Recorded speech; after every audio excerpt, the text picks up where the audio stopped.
Okay. I'm going to do something here very unusual. Who am I talking to here? Clay, it's Lori.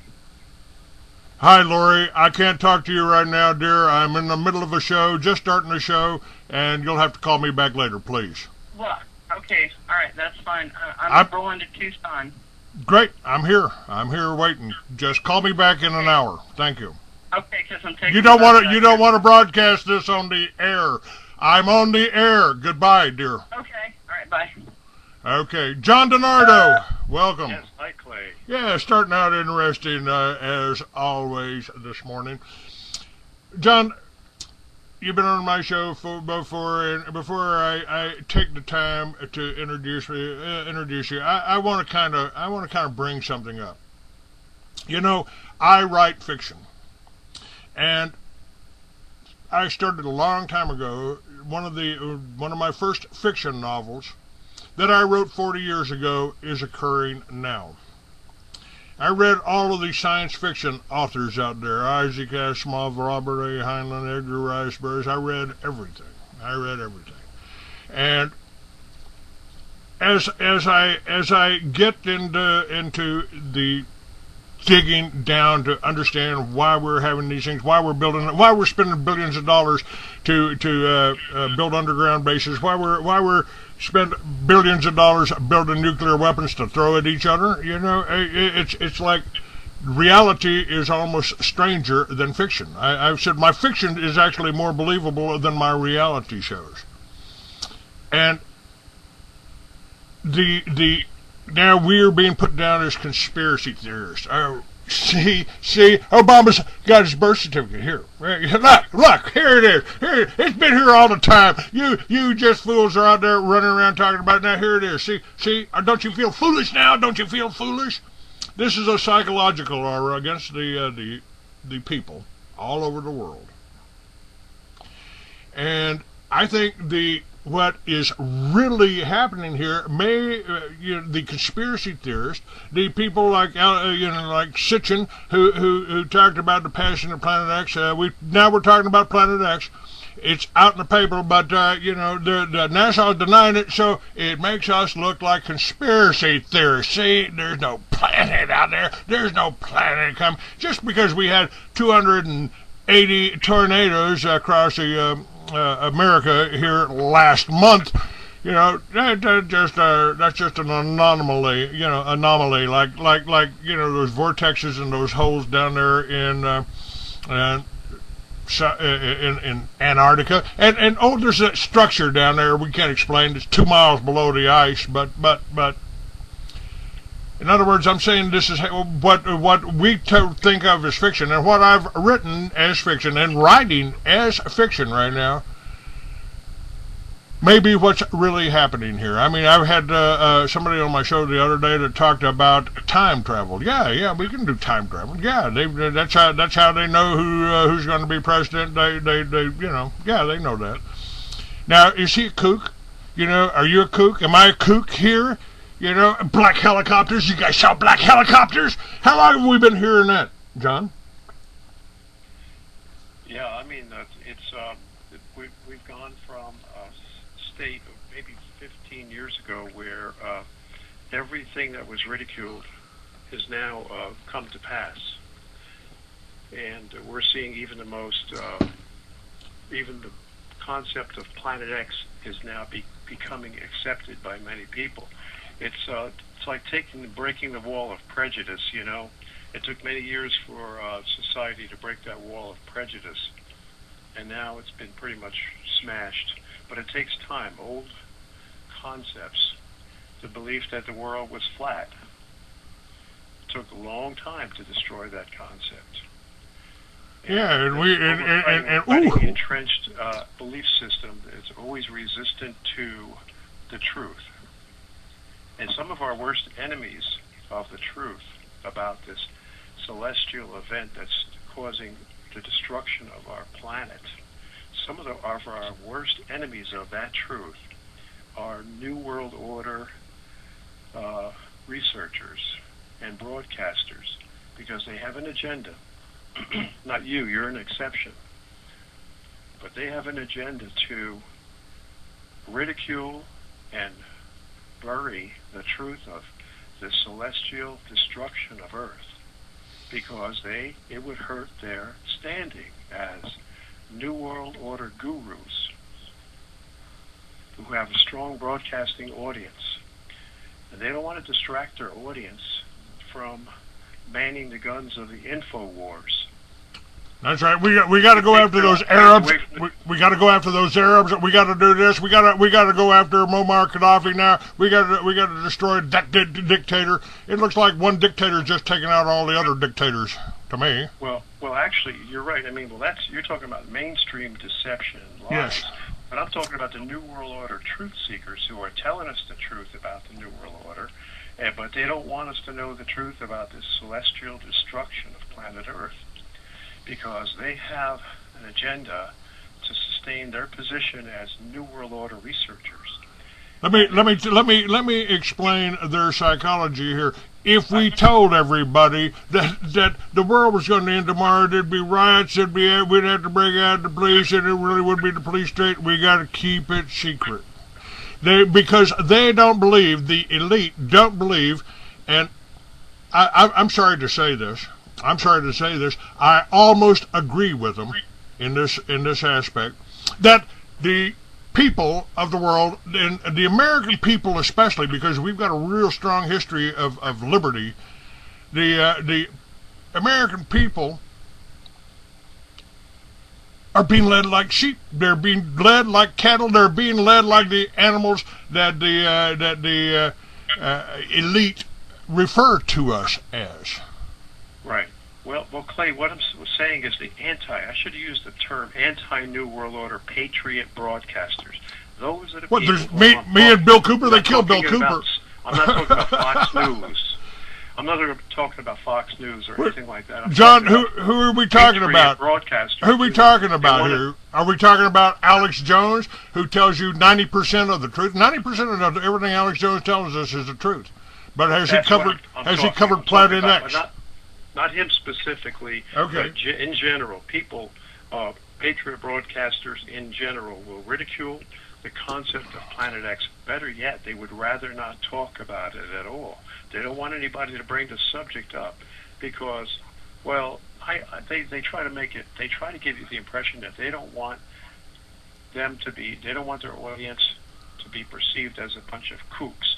But I think the real reason why they don't want to talk about this coming celestial destruction of planet Earth, the most vital subject you can imagine, the reason they don't want to talk about it is because it threatens their particular standing and their position, their power, essentially, with their patriot audience. The New World Order is their prime focus. Without the New World Order as their public enemy number one, the created enemy that Iron Mountain talked about.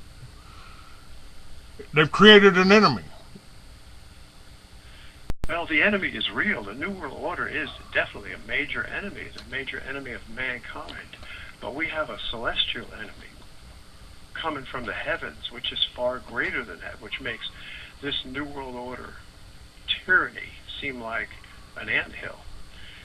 But these patriot broadcasters, they want to continue talking about the New World Order and decrying the New World Order, which I agree, we need to fight the New World Order. We need to expose it. I'm on their side. But when they say, well, don't talk about the celestial destruction of Earth coming from a distance of 20 million miles away due to the gravitational force of a celestial body. Don't talk about that. When they say that, they are doing a great disservice to everybody in their audience, everybody who would ever listen to them, which could be millions of people. It's controlled opposition. It's controlled opposition. You know? It's like Rush Limbaugh calling all those people that were talking about the black helicopters when Mark Kornke and was Mark from Michigan, and me and Mark and Bill Cooper were broadcasting on the on shortwave. Bill and I were getting too close to the truth, I believe. I've spent a lot of time investigating this, all the aspects, and I listened to everything because and even our religions are kind of responsible for making us focus and shy away from some certain subjects. Oh, yeah, we shouldn't talk. You shouldn't talk about religion and politics in public. You know. Oh yeah, well it's gone way beyond that. I mean, people are wide open to speaking about religion and politics, and even now they're becoming more receptive to understanding the evils of this tyranny, this New World Order tyranny, which is a great thing. We have tea parties beginning to rebel and protest against the government tyranny. They're beginning to understand what the patriot broadcasters have, like you and others, and Alex Jones and Joyce Riley have been saying for years, that there is a New World Order tyranny that is out to destroy us. And that's good that they're waking up. But it gets even deeper than that. What happens when we're fighting the New World Order and we're fighting for our freedom and our Constitution, and all of a sudden you see earthquakes erupting all over the world. You see tornadoes ripping up whole sections of states of the United States. You see thousands of people dying. What good is, okay, you continue to fight for your freedom, yes, but you've got to turn around, take your hands off the guns, manning the guns of the InfoWars for a few minutes, because the New World Order is in disarray now because of all these natural disasters, and you got to say, wait a minute, I got to protect my family. I got to protect my house. I got to build a storm shelter. But no, they don't want you to take your hands off the manning the guns of the InfoWars. They want you to continue to go on to be destroyed by these natural disasters as long as you listen to their Patriot radio broadcast. You know, my recommendation about the New World Order. My recommendation for Liberty Villages. I came up with this over 8 years ago. It was spread across the centerfold of my magazine 8 years ago. I believe that's why they tried to take me out, John, because what we're talking about with the Liberty Villages is decentralization. And protecting you know, in Africa, when the communists took over, the blacks went into the farms and killed the farmers and their families and took over the farms. They're trying to do the same thing down here in Arizona, along the Mexico line, down in Texas. They're trying to do the same thing there. The Liberty Villages, with the Liberty Village concept, you have your house, you're autonomous, you can do anything you want there as long as you don't hurt anyone else, and you're working together to grow your own food, non-genetically modified. You know, this New World Order, people, they are poisoning you. Every other commercial on the television is either for McDonald's, Monsanto, or pharmaceuticals. And folks, when I started out, I said, you know, maybe the fiction, and I wrote this fiction, John, 40 years ago, of exactly what you're describing now, the end of the planet Earth, the sinking of the planet of Atlantis, the passing of Planet X. I didn't call it Planet X. I called it the conjunction. And I wrote about that 40 years ago. Now, folks, right now, there's I've just got an article that somebody sent me here, that this story, and I've already mentioned it to you in the show, and then this pops up on my screen. It's about a time tunnel, a mysterious energy vortex, a large ancient artifact 2 miles below the ice, a secret archaeological dig, a vanished film crew, you know, and it's appeared in the European Times. That disturbing news has been leaking out from the giant continent of the bottom of the world. Some scientists manning lonely outposts through the drifting and shifting aura are nearly paralyzed with fear.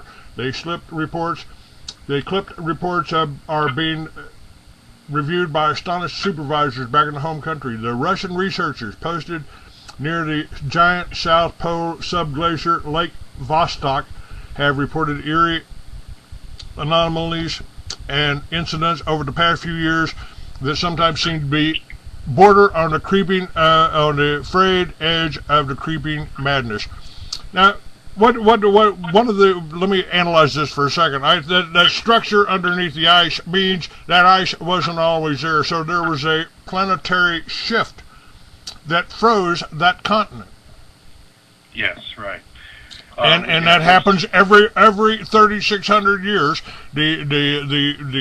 All of the ancient literature talks about these things. This is why they built the pyramids, I believe. And again, all this is in my new fiction book, John, on the legends of Lucifer. Mm-hmm. I think they've known about this. They've tried to prepare for it in different ways, many times in the past. Right. I mean, you're speaking of the South Pole. There is major. There's an area in Antarctica, which is 6 million square miles. Now, if you multiply 2,000 miles times 3,000 miles, you get 6 million square miles, right? 2,000 times 3,000. Well, that sounds like the area of the United States, an area equal to that of the entire United States.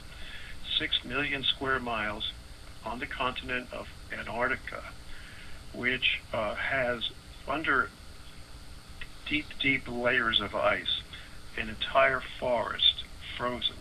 This is a green forest. It's not a dead forest, but it was green, frozen in vivo, more or less, while it was still alive. That had to be an instantaneous freezing, an instantaneous sinking beneath the water, and instantaneous freezing as the poles of the Earth shifted. The North Pole went what was then the North Pole drifted vertically to another position further south, and what was then perhaps India, let's say India or some tropical or temperate zone, which had forests, 6 million square miles of forest, was instantaneously shifted vertically to the South Pole region, and it froze in a matter of hours. Yeah, let's not forget the mammoth that they found deep frozen. Green veggies still in his mouth. Thousands of these mammoths, these woolly mammoths, ancient, seem to be prehistoric types. Not prehistoric, but they're ancient predecessors to the elephant, much bigger and with long curved tusks, and they have brown fur. They're called woolly mammoths or mastodons. Over thousands, several thousand, have been found ever since the 1880s in the Siberian region, southern Arctic region. And when they were unearthed from deep, deep layers of ice, you're right, they were found standing on their feet, not lying down, and with tropical vegetation still in their mouths and their stomachs when they were dissected. So there's more evidence that there was a rapid pole shift that occurred in a matter of hours. So that's evidence coupled with much, much more evidence from science. We have the tree rings. 36.5 centuries ago, tree rings on these petrified forests showed that they were narrowed for several years, and the reason would be that there was a nuclear cloud, not a nuclear cloud, but an ash cloud from volcanic eruptions all over the world. Multiple volcanic eruptions which clouded the entire atmosphere and created something like a nuclear winter. And that's why sunlight was able to nourish the trees. And that's why you have these narrow tree rings around 36.5 centuries ago. Just another piece of evidence. You also have testimony written in the ancient historical annals of the Emperor of China, Emperor Yazoo, back around 36.5 centuries ago. That would be around 1650 BC, where he wrote in his imperial annals that there was daylight for several days. The sun did not go down. The sun stood still in the sky, and much of the country was flooded. It took them 12 years to drain the water out of the fields and create canals. They had tremendous catastrophes in China. At that same time, if we look at historical records coincident with that, you have on the other side of the earth the Mayans and the Mexicans in the American continent, Central America, South America. That would be the Peruvians in South America, and the Mayans and the Mexicans all have legends that at that time it was dark for several days. So this indicates that the earth stood still. One side of the earth that had been facing away from the sun, when the earth stood still in its rotation, that region facing away would have remained dark for several days, whereas in China it had been facing the sun when the rotation ceased, and therefore in China you had 3 days of sunlight. So all of this is recorded. And didn't at one time didn't our Earth rotate in a different direction?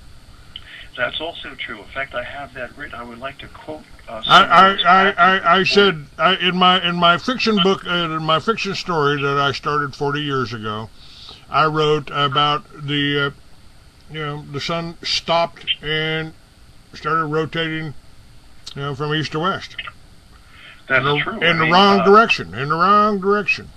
And that's such an amazing and outlandish concept that I would have to quote to you right from the books, and give you the names of these ancient historians who have stated this. I'm trying to find it here. Let's see, in the book titled "The Return of Planet X" by Jason Rand, R-A-N-D, The Return of Planet X. I'm reading from page, page 32. The Latin. Oh, okay. These were the Egyptians now who survived the Exodus, the period of the Israelites' Exodus from Egypt.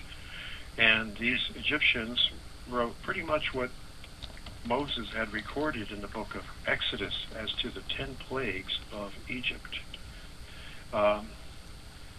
Plague, here's I'm quoting from what's termed the Ipple Papyrus. I'm sorry, John. I'm sorry. I just had a flash. I mean, I'm starting to feel. Aren't you starting to feel a little bit like Noah here? Well, yeah. I mean, it's getting to that point here, and if people do not understand that what they're seeing right now, these disasters worldwide, they're not connecting the dots and putting the pieces of the puzzle together. When you see all of these earthquakes, the tremendous catastrophic earthquake in Haiti, the catastrophic earthquake in New Zealand. Oh well, we got wait, John, wait. We've got an explanation for that. It's HAARP doing it. It's HAARP doing it.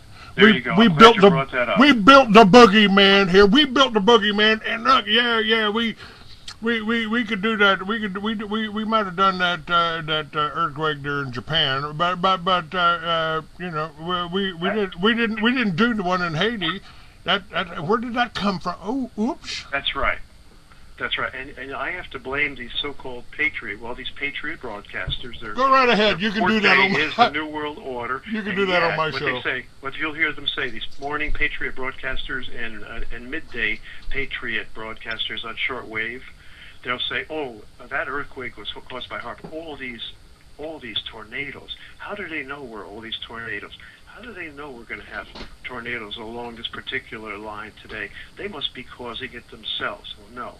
It's very easy for meteorologists to see the clashing line between the cold jet stream, which swoops down, and there's cold, frigid Arctic air on one side of this jet stream line, and there's warm, moist Gulf of Mexico air sucked up from the south on the other side of the barrier. You have a clashing of cold air and more moist air.